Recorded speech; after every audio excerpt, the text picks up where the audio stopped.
మీ మోకాల నొప్పులకు ఎటువంటి సర్జరీ లేకుండా ఎపియాన్ పెయిన్ క్లినిక్ అందిస్తున్న అత్యాధునిక చికిత్స.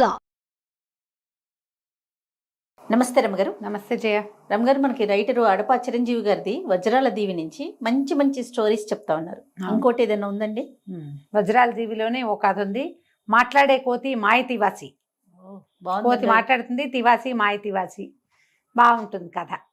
మీరు వజ్రాల దీవి పుస్తకం కనుక సంపాదిస్తే అందులోనే నేను చెప్పే కథ ఉంది. బ్రీఫ్గానే కథ చెప్తాం మనం. తప్పకుండా. ఈ పుస్తకాలని, చిరంజీవి గారి పుస్తకాలని క్లాసిక్ బుక్స్ వాళ్ళు ప్రింట్ చేశారు. వాళ్ళకి ఫోన్ చేసినా, మనం మెసేజ్ చేసినా ఆన్లైన్ వాళ్ళ నెంబర్ దొరికేస్తుంది. చక్కగా పుస్తకాలు తెప్పించుకోవచ్చు, హ్యాపీగా చదువుకోవచ్చు. చక్కటి భాష, సింపుల్గా కావాలి కథలు చక్కగా ప్రజెంట్ చేసేస్తారు. అందులోంచి ఈ కథ చెప్పుకుందాం. పూర్వమట విచిత్రపురంలో ఒక భార్యాభర్త ఉండేవారు. వీళ్ళకి జయసింహుడు అని ఒక కుమారుడు ఉన్నాడు. ఆ కాలంలో ఏంటంటే ఆయన కొంచెం జమీందారీ అది ఉండేది.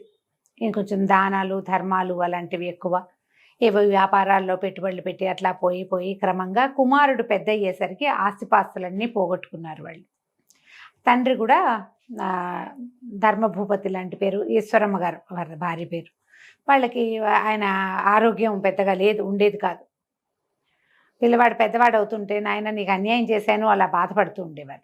పిల్లాడి చేతికి వచ్చేనాటికి ఆయన కాలం చేశాడు. తల్లి కొడుకు ఉండిపోయారు. ఇక ఈ ఊళ్ళో పువ్వులు అమ్మిన చోటే కట్టెలు అమ్మలేక వేరే ఏదైనా రాజ్యానికి వెళ్ళి ఏదైనా ఉద్యోగం సంపాదించుకోవాలని అనుకున్నారు.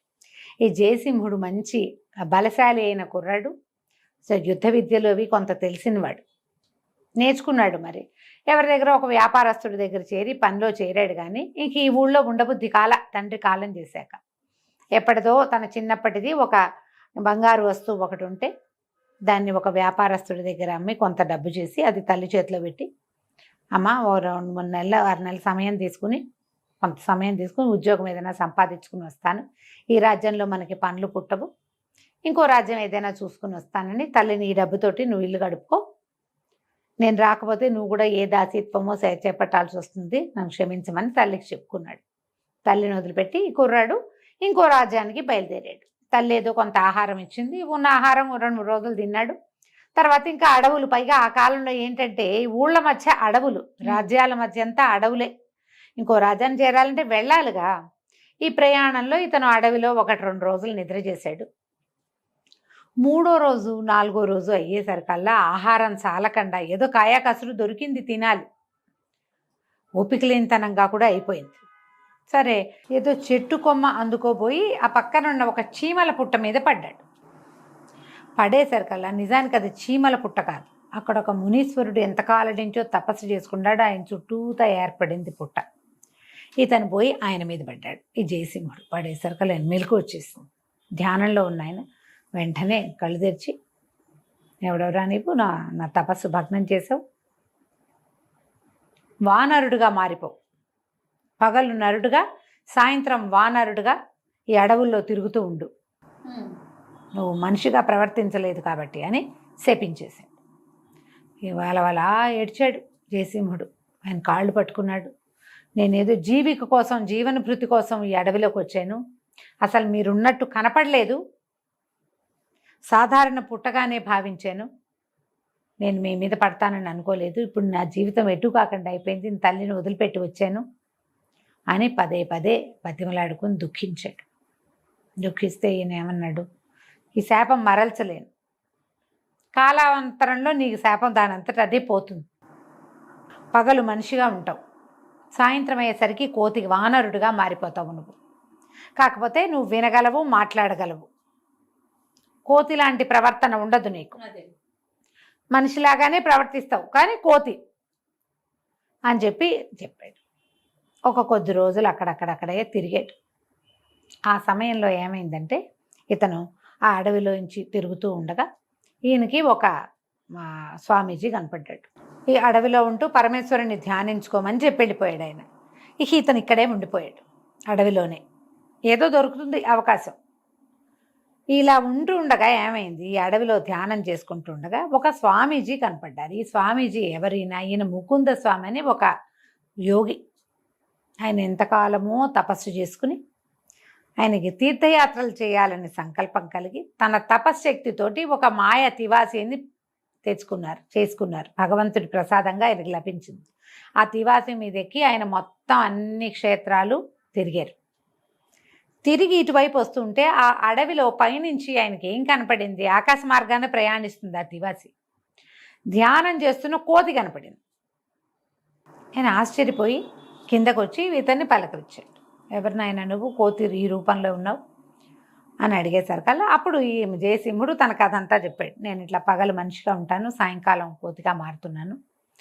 కాలాంతరంలో ఎప్పుడో నాకు ఇది పోతుంది. అప్పటిదాకా పరమేశ్వరుడి ధ్యానం చేయమన్నారంటే పరమేశ్వరుడే నన్ను ఇక్కడికి రప్పించాడు. నాయన ఈ తివాసి తీసుకో, నువ్వు దీన్ని వాడుకో, నీ దగ్గర ఉంచు అని చెప్పి ఆయన అతివాసిని ఈ కోతి స్వరూపంలో ఉన్న అబ్బాయికి ఇచ్చాడు.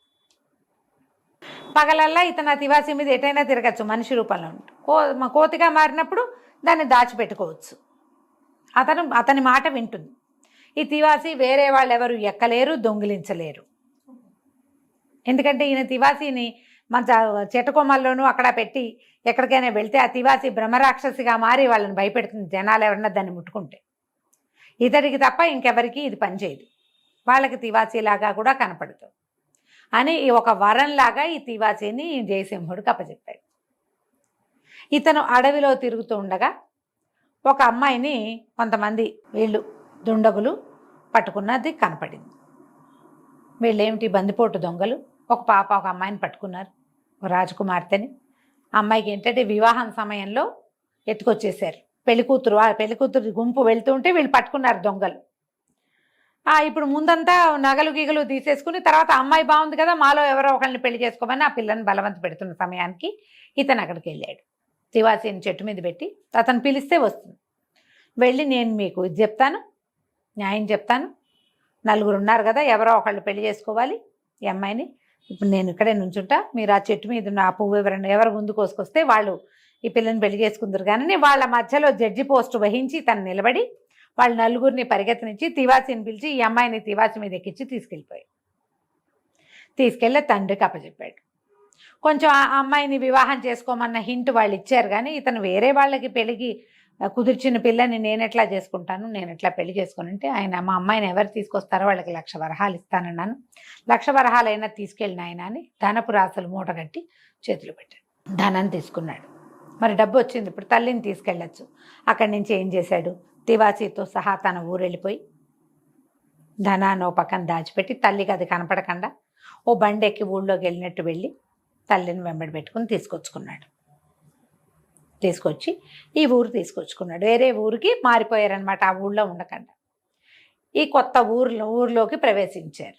వీళ్ళు వెళ్ళిన నగరం మహేంద్ర నగరం. దానికి రుద్రసేనుడని ఒక రాజు ఉన్నాడు. ఆయన కొంచెం అంత మంచి రాజుగా పేరున్నవాడు కాదు. వీళ్ళు వెళ్ళిపోయి ఇది చాలా సంపద ఉంది కదా, ఓ చక్కటి మేడ ఒకటి కొనుక్కున్నాడు. తల్లి తను ఈశ్వరదేవి ఇతను ఉండి చుట్టుపక్కలందరికీ కాస్త దానం ధర్మం చేస్తూ మంచివాడిగా పేరు తెచ్చుకున్నాడు. అయితే ఈ రుద్రసేనుడి మీద ఎప్పుడైతే జనాలకి ఇలాంటి అభిప్రాయం ఉందో, రాజు సరైనవాడు కాదు, కొంచెం పల్లెటూళ్ళల్లో అందరి దగ్గర నుంచి డబ్బులు బాగా పన్నులు వసూలు చేసేస్తాడు, వీళ్ళకి గ్రామాలకి కావలసిన ఏ వసతులు చేయించడు, కొన్ని చోట్ల కాటకంతో క్షామాలతోటి అల్లాడిపోతున్నారు పంటలు పండక, దానికి బాధగా ఉంటుంది. వీళ్ళకి సహాయం చేయాలి అని చెప్పి ఇతను ఏం చేస్తాడు? గజ దొంగ అవతారం ఎత్తుతాడు. ఊళ్ళో ఎవరో గజ దొంగ ఏర్పడ్డాడు. రాజుగారి ఖజానా నుంచి డబ్బు వచ్చేస్తుంది బయటికి. ఎప్పుడు వస్తున్నాడో, ఎలా వస్తున్నాడో, ఎంత కాపలాన్ని కట్టుదిట్టం చేసినా సరే వాళ్ళు అతన్ని పట్టుకోలేకపోతున్నారు. గజ దొంగ అక్కడి నుంచి గజ దొంగ సొమ్ములు దొంగలిచ్చేసి ఈ ఊరికి సిటీకి దూరంగా ఉన్న పల్లెల్లో పంచిపెట్టబడుతోంది డబ్బు. ఆ పంచిపెట్టేది ఒక కోతి. అది ఎలా వస్తుందో ఏం చేస్తుందో ఆంజనేయుడు అవతారంగా భావిస్తారు పల్లెటూళ్ళల్లో జనం. ఇక్కడున్న ఈ జయసింహుడు తన ఇంటి చుట్టుపక్కల కూడా కాస్తా కుస్తా దానం ధర్మం చేసేవాడు. క్రమంగా రాజుగారికి అర్థమైంది, ఎవడో ఒక దొంగ ఎట్లా వస్తున్నాడో తెలియటం లేదని కాపలాలు కట్టుదిట్టం చేశారు. వీళ్ళకి మెల్లిగా తెలిసింది, ఒక కోతి స్వరూపంలో ఉన్నది ఏదో ఒకటి తిరుగుతోంది, అది మాట్లాడుతుంది. ఎంత కట్టుదిట్టం చేశారో కాపలా. అక్కడి నుంచి ఏం చేశారు, వీళ్ళు ఒకరోజు ఇతను తిరిగి వస్తుండగా ఈ దానాన్ని దానం చేసి తిరిగి వస్తుంటే ఎవరో కుర్రాన్ని ఎలుగుబంట్లు వేటాడుతున్నట్టుగా ఎలుగుబంట్లు చుట్టుకుంటూ ఉన్నట్టు కనపడింది. ఇతని తివాసితో సహా కిందకి వెళ్ళిపోయి ఆ కుర్రాన్ని తన తివాసి మీద ఎక్కించుకొని రక్షిస్తాడు. పింగళుడు ఆ కుర్రాడి పేరు. ఆ పింగళుడు కూడా ఇతనితో ఉండబట్టడం మొదలు పెడతాడు. కొంతకాలానికి అతనికి కూడా రహస్యం తెలుస్తుంది. కానీ జయసింహుడు వాళ్ళ అమ్మకి ఈ రహస్యం చెప్పడు. తను రాత్రిపూట కోతిగా మారుతున్న సంగతికి తెలియనివ్వడు. తివాసి ఉన్నది తెలుసు, అమ్మ ఇది దాచిపెట్టాలని చెప్పాడు. తివాసి మీదే కదా ఆవిడ కూడా వచ్చింది.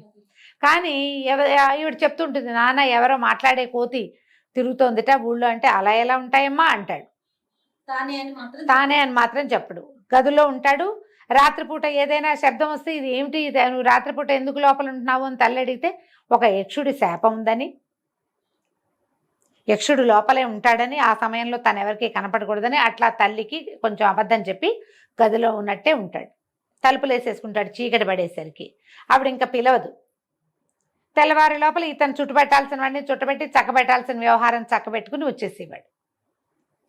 క్రమంగా ఈ తివాసి ఉన్న ఇతనే ఈ మాట్లాడే కోతిగా ఉన్నాడని పింగళుడికి కూడా తెలుస్తుంది. కానీ ఇక వాళ్ళిద్దరూ కలిసే చేస్తారు ఈ పనులు. రాజుగారి సేవలో తిరిగేటువంటి ఒక అమ్మాయి, ఓ వాసంతి, ఇతనితో స్నేహం కలుస్తుంది. ఆ అమ్మాయిని రక్షిస్తారు ఒకసారి వీళ్ళు.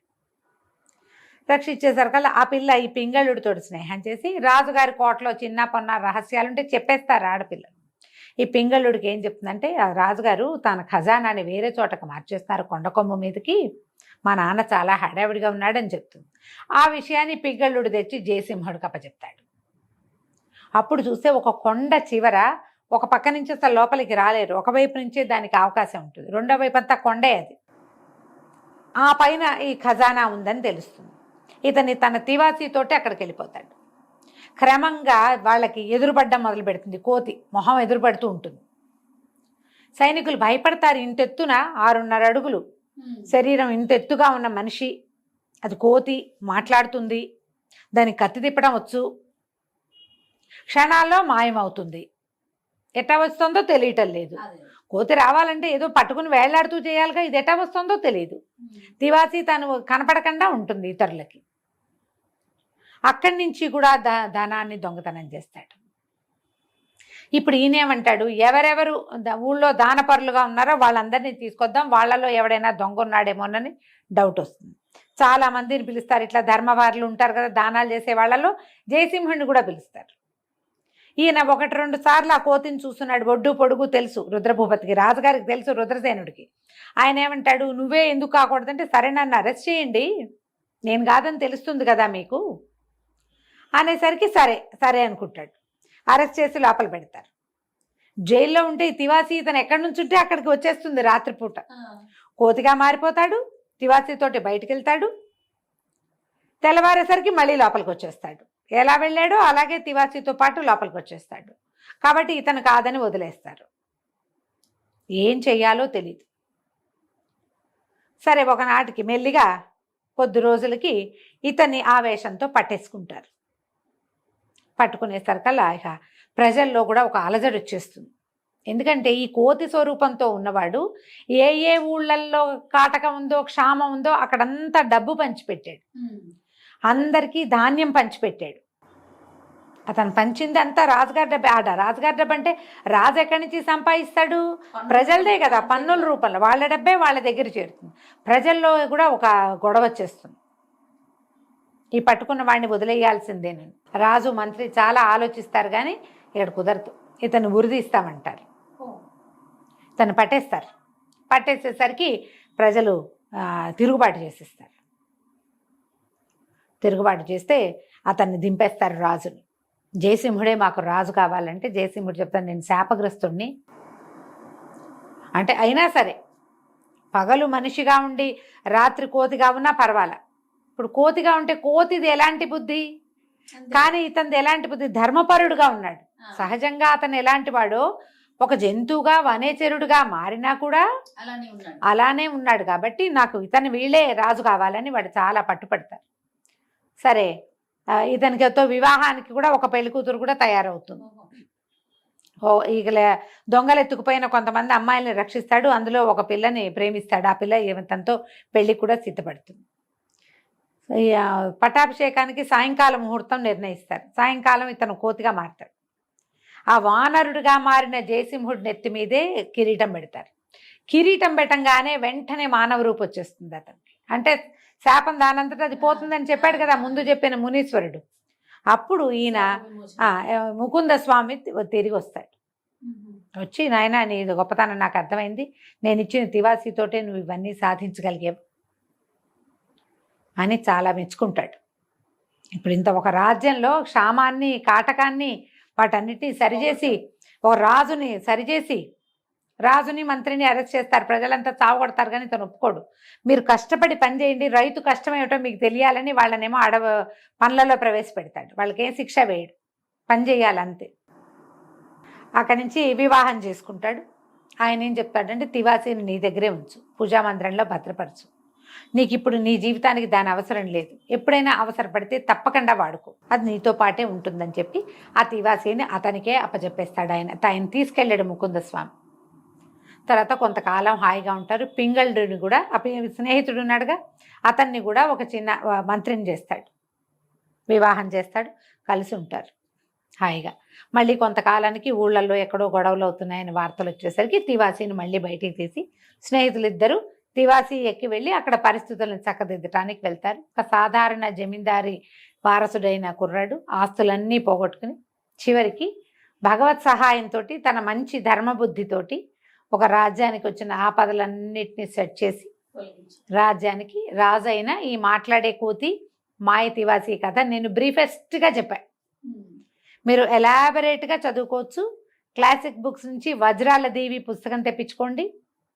మీకు అందులో 5-6 కథలు ఉంటాయి. చాలా మంచి కథలు అన్నీ చక్కగా చదువుకోవచ్చు, పిల్లలకి చెప్పచ్చు. తప్పకుండా బ్రహ్మాండంగా ఉంటాయి. కథ కంచికి మనం ఇంటికి. చాలా బాగుంది రమ్మగారు. నమస్తే. నమస్తే.